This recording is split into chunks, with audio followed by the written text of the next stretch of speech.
ધોરણ 8 વિષય સામાજિક વિજ્ઞાન સેમેસ્ટર 2 પ્રકરણ 6 માનવ સંસાધન। બાળકો, આપણે આ પ્રકરણમાં કોઈ પ્રદેશ, કોઈ વિસ્તાર, કોઈ દેશ માટે માનવ એ કેવી રીતે એક સંસાધનના સ્વરૂપમાં સાબિત થઈ શકે તે અંગેની ચર્ચા કરીશું। એટલે કે હવે જે આપણે આ પ્રકરણમાં માહિતી મેળવીશું તે માનવ વસ્તીને લગતી માહિતી હશે, અને આ જ માનવ વસ્તી એટલે કે લોકોનો સમૂહ કે જે તે દેશ માટે ખૂબ જ જરૂરી છે, તો એ લોકોનો સમૂહ એ કેવી રીતે એક સંસાધન સ્વરૂપે કોઈ પ્રદેશ, કોઈ દેશ માટે સાબિત થઈ શકે તે અંગેની સંપૂર્ણ ચર્ચા આ પ્રકરણમાં આપણે કરીશું। તો પ્રકરણની આપણે શરૂઆત કરીએ તે પહેલાં આપણને અહીંયા એક નાનકડી પ્રવૃત્તિ કરવાનું કીધેલું છે। હવે આ પ્રવૃત્તિ પરથી આપણે ઘણી બધી માહિતી પણ પ્રાપ્ત કરીશું। તો દરેક વિદ્યાર્થી પોતાના કુટુંબની વિશેષ માહિતી તૈયાર કરશે, જેમાં દરેક સભ્યના નામ આવશે, અભ્યાસ, ઉંમર, પછી એ સભ્ય સ્ત્રી છે કે પુરુષ એ વિશેની પણ માહિતી લખવાની છે, પછી એમનો જે વ્યવસાય છે, એમનો જે ધંધો છે તે અંગેની પણ માહિતી આપણે આ જે માહિતી તૈયાર કરવાના છે એ માહિતીઓમાં ભરીશું। સાથે સાથે તેમનું જે રહેઠાણ છે તેની વિગત એટલે કે સરનામું। હવે શું કરવાનું છે કે સમગ્ર વર્ગખંડનું એકત્રીકરણ કરીને તેને વિવિધ જૂથમાં વર્ગીકૃત કરી માહિતી તૈયાર કરવી। એટલે આપણી પાસે હવે જે પણ માહિતી આપણે એક વિદ્યાર્થી તરીકે લખેલી છે, તો હવે આપણે સંપૂર્ણ જે વર્ગખંડમાં વિદ્યાર્થીઓ છે તો તેમને પણ પોતાના કુટુંબ વિશે માહિતી પ્રાપ્ત કરી હશે, તો એ બધાની માહિતી પ્રાપ્ત કરી એનું એક વર્ગીકરણ કરવાનું છે। વર્ગીકરણનો અર્થ થાય કે એને જુદા જુદા જૂથમાં અલગ પાડવાનું છે। એ જૂથ કેવી રીતે છે એની પણ અહીંયા વાત કરવામાં આવી છે। તો અહીંયા ઉદાહરણ આપેલું છે કે દાખલા તરીકે એસએસસી સુધી અભ્યાસ જે પણ સભ્યોએ મેળવેલો છે તો તેમને એક અલગ જૂથમાં વર્ગીકૃત કરવાના છે। એચએસસી સુધી જેમને અભ્યાસ કરેલો છે, અહીંયા એસએસસીનું મતલબ થાય કે ધોરણ 10 સુધી જે પણ કુટુંબના સભ્યોએ અભ્યાસ કરેલો છે તેમની જે માહિતી છે એ અલગ જૂથ સ્વરૂપે લખવાની છે। અને એચએસસી એટલે કે હાયર સેકન્ડરી સ્કૂલ સર્ટિફિકેટ એટલે કે ધોરણ 12 સુધી જેમણે અભ્યાસ કરેલો છે ત્યાં એ વ્યક્તિઓની માહિતી એ અલગ જૂથમાં લખવામાં આવશે।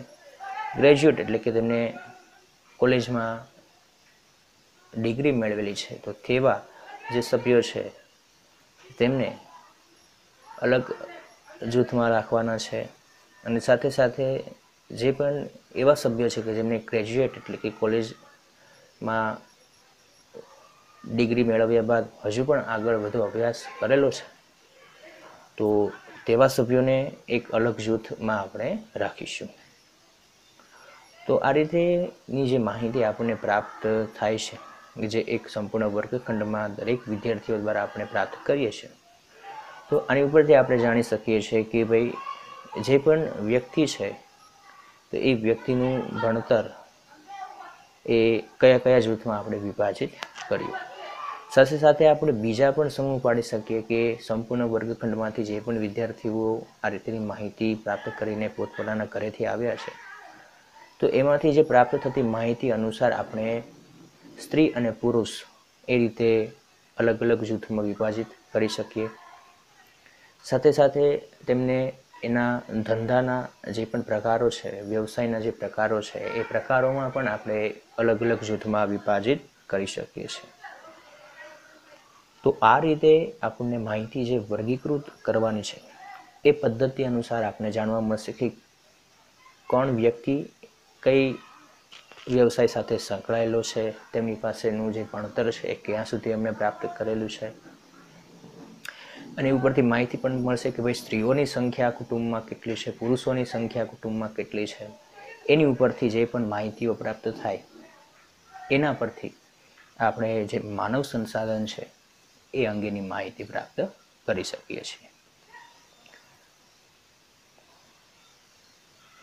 ત્યારબાદ આપણે આ થિયરીમાં આગળ વધીએ તો પ્રસ્તાવના સ્વરૂપે આપણે સૌપ્રથમ પ્રશ્ન કરેલો છે કે શું તમે જાણો છો, એટલે કઈ બાબત જાણો છો એ અંગેની ચર્ચા કરીએ કે આપણે આખા વર્ગખંડમાં જે વિદ્યાર્થી દીઠ કુટુંબની માહિતી મેળવી તેવી રીતે સમગ્ર દેશની પણ આવી માનવ વસ્તી સંબંધિત માહિતી નિયત સમયાંતરે મેળવવામાં આવે છે.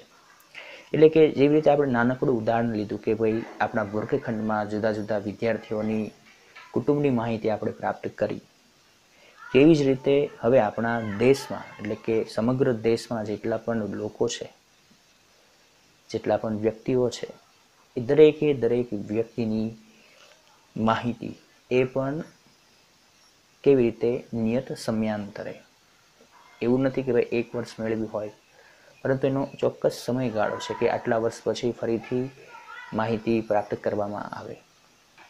તો આ જે ગણતરી કરવામાં આવે છે તે અંગેની ચર્ચા જાણકારી આપણે આ પ્રકરણમાં આગળના જે પણ મુદ્દાઓ છે એની અંદર પ્રાપ્ત કરીશું. તો સૌપ્રથમ આપણને પ્રશ્ન પૂછવામાં આવ્યો છે કે ભાઈ વસ્તી ગણતરી શું છે અને શા માટે વસ્તી ગણતરી કરવામાં આવે છે. એટલે વસ્તી ગણતરી શું છે એ અંગેની આપણે માહિતી પ્રાપ્ત કરી તો કોઈ પણ દેશ અથવા કોઈ પણ વિસ્તારમાં વસતા લોકોની વિધિવત રૂપે માહિતી મેળવવી અને તેની નોંધણી કરવાની બાબતને વસ્તી ગણતરી કહેવાય છે. શું કીધું છે બાળકો આમાં કે કોઈ પણ દેશ હોય અથવા દેશની અંદર કોઈ પણ વિસ્તાર હોય તો આ વિસ્તારમાં જે લોકો રહે છે એ લોકોની જે વિધિવત રૂપેની માહિતી છે એ પ્રાપ્ત કરવી અને તેમની યોગ્ય જગ્યાએ નોંધણી પણ કરવામાં આવે. તો આ બધી જ બાબતોને શું કહેવામાં આવે છે? વસ્તી ગણતરી.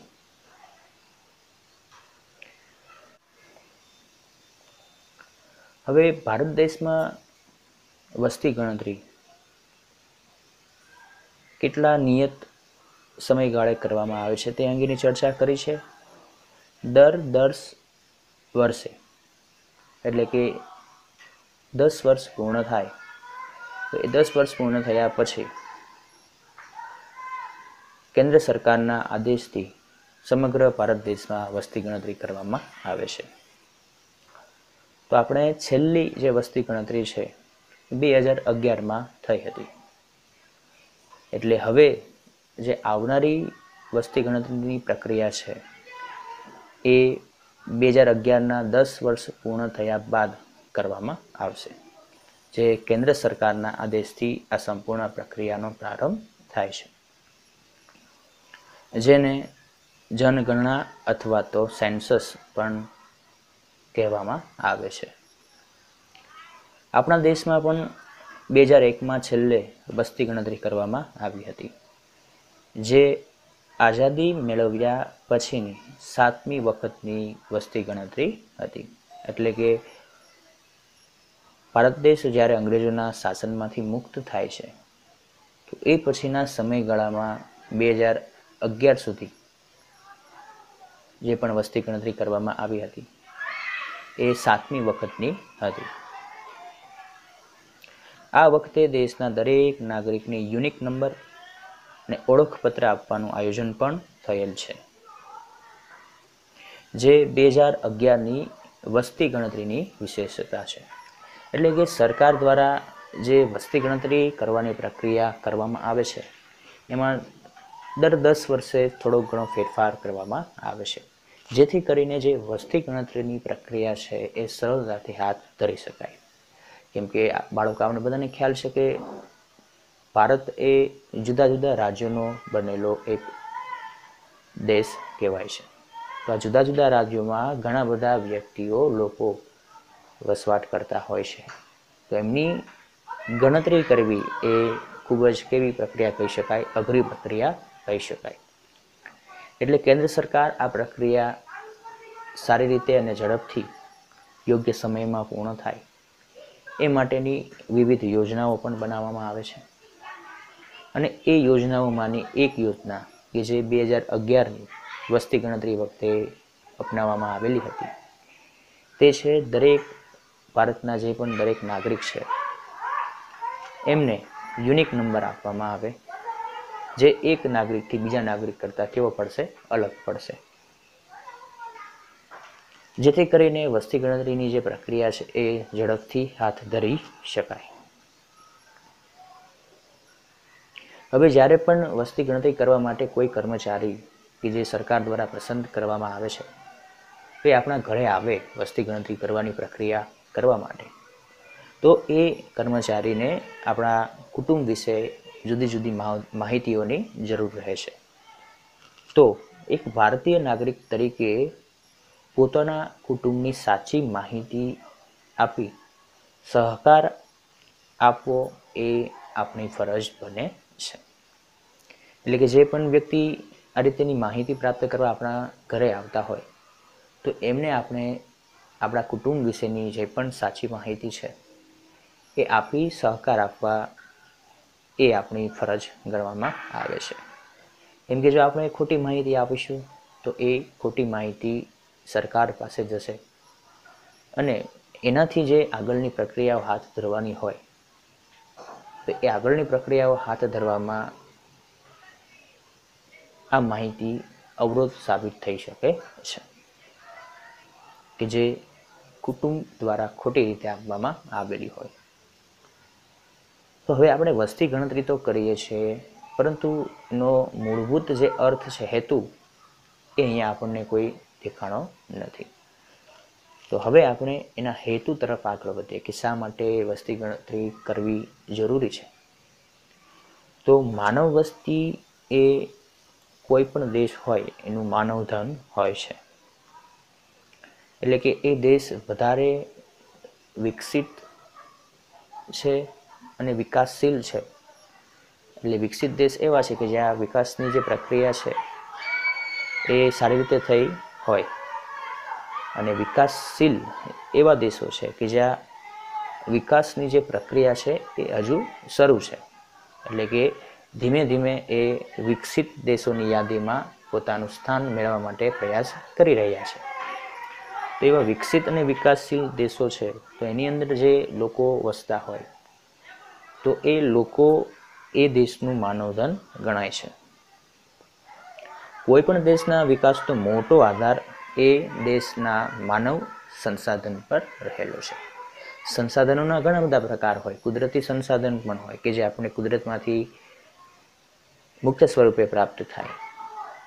તો અહીંયા આપણે ખાસ દેશ માટે જે માનવ, એ દેશની અંદર રહેનારા જે લોકો છે એ લોકો એ દેશ માટે કઈ કઈ પ્રક્રિયાઓ કરે છે તો એને અનુલક્ષીને એના સંદર્ભમાં એને એક સંસાધન સ્વરૂપે જોવામાં આવે છે. કેમ કે જો એમનું આરોગ્ય સારું નહીં હોય તો જે દેશની જે વિકાસની પ્રક્રિયા છે એ સારી રીતે સંપૂર્ણ રીતે થઈ શકશે નહીં. જો એ દેશમાં લોકોમાં બેરોજગારીનું પ્રમાણ વધારે હોય, લોકો પાસે કામ ધંધા ન હોય, તો પણ દેશના વિકાસની જે પ્રક્રિયા છે એ વિકાસની પ્રક્રિયામાં આ બેરોજગારી એ એક અવરોધરૂપ સાબિત થઈ શકે. હજુ પણ આપણે બીજી ચર્ચા કરીએ તો ગરીબી છે, તો ગરીબીને કારણે પણ દેશનો વિકાસ સારી રીતે થઈ શકતો નથી. તો એટલા માટે જે માનવ ધન છે, માનવ વસ્તી છે, એ કોઈ પણ દેશ માટે એક માનવ સંસાધન સ્વરૂપે સાબિત થાય છે.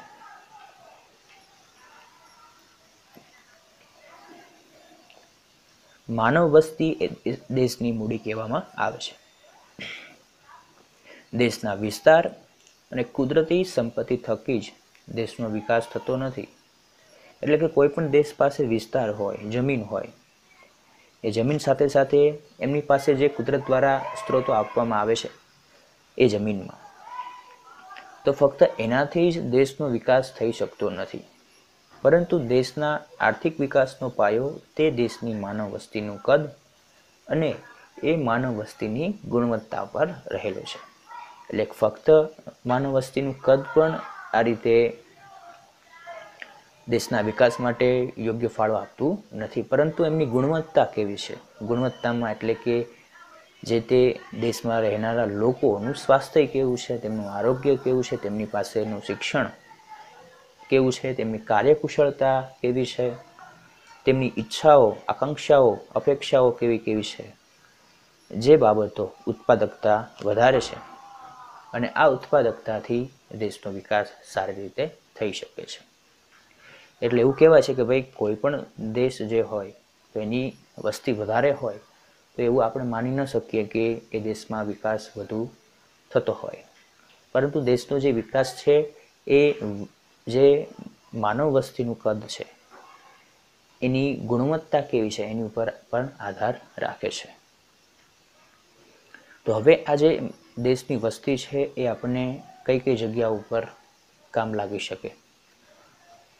તો આ આપણે જે વસ્તી ગણતરી કરીએ છીએ અને વસ્તી ગણતરી કરવાથી આપણને જે સંપૂર્ણ દેશની વસ્તી સંખ્યા પ્રાપ્ત થાય છે, તો એમના આધાર પરથી આપણે ગુણવત્તા પણ જાણી શકીએ છીએ.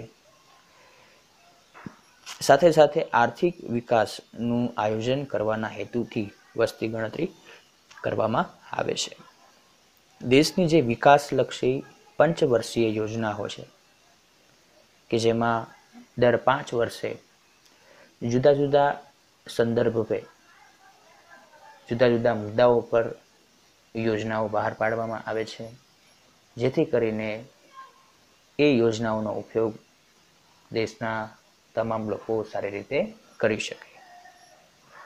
ખોરાક, પાણી, રહેઠાણનું વ્યવસ્થાપન, ઉદ્યોગો, વીજળી, રોજગારી, શિક્ષણ અને સંરક્ષણ વિષયક આયોજન કરવાના ભાગરૂપે પણ વસ્તી ગણતરી કરવી જરૂરી બની રહે છે.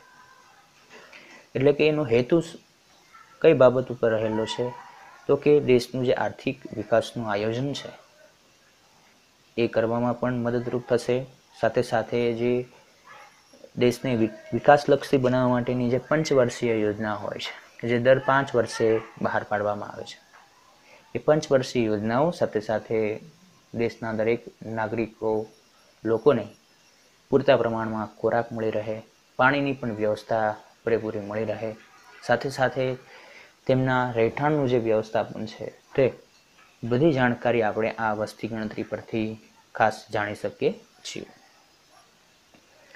હવે ભારતમાં લુપ્ત થતા પ્રાણીઓ, પક્ષીઓ તથા વૃક્ષોની પણ વન ખાતા તરફથી ગણતરી કરવામાં આવે છે.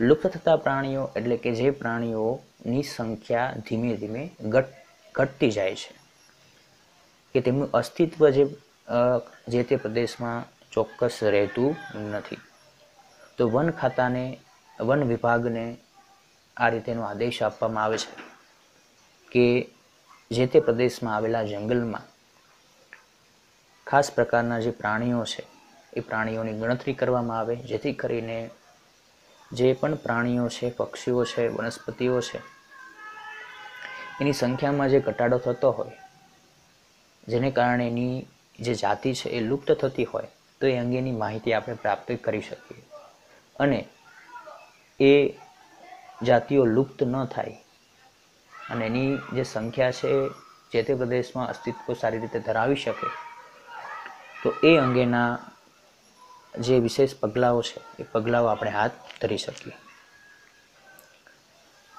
પાલતુ પ્રાણીઓની ગણતરી પણ હાથ ધરવામાં આવે છે, જેથી તે અંગે જરૂરી પગલાં લઈ શકાય.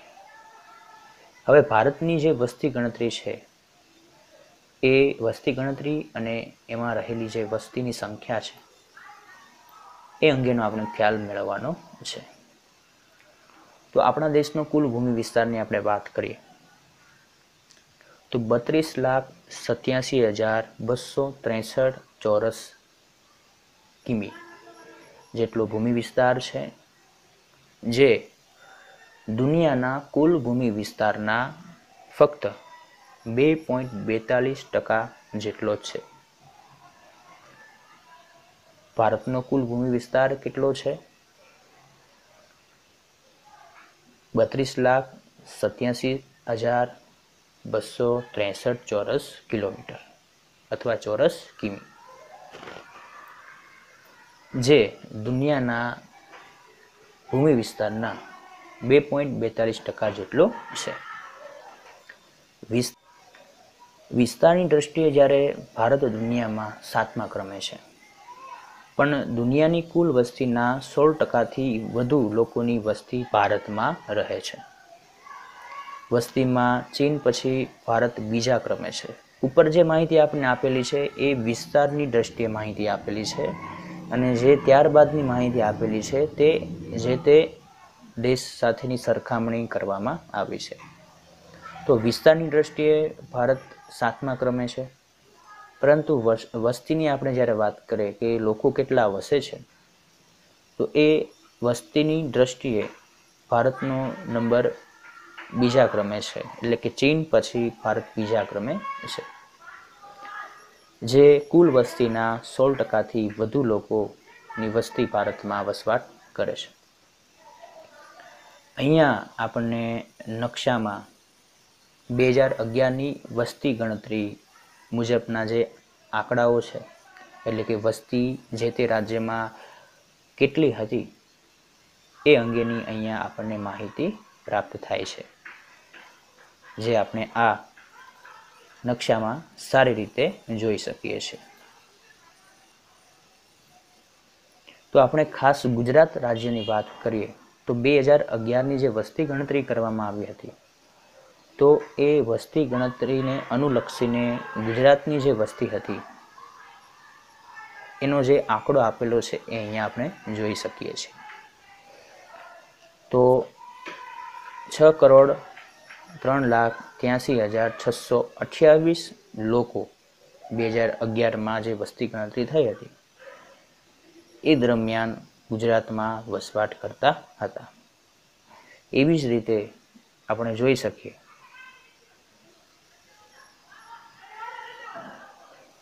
કે જુદા જુદા વિભાગોમાં પણ આપણે વસ્તી ગણતરીનો આંકડો પ્રાપ્ત કરી શકીએ છીએ.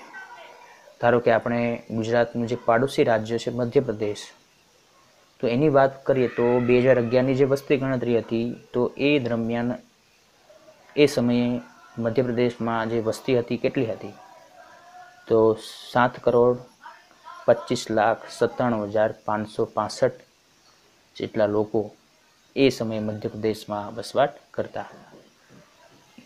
એટલે અહીંયા જે પણ માહિતી આપણને પ્રાપ્ત છે એ 2011ની જે વસ્તી ગણતરી છે એ મુજબ આપણને પ્રાપ્ત થાય છે.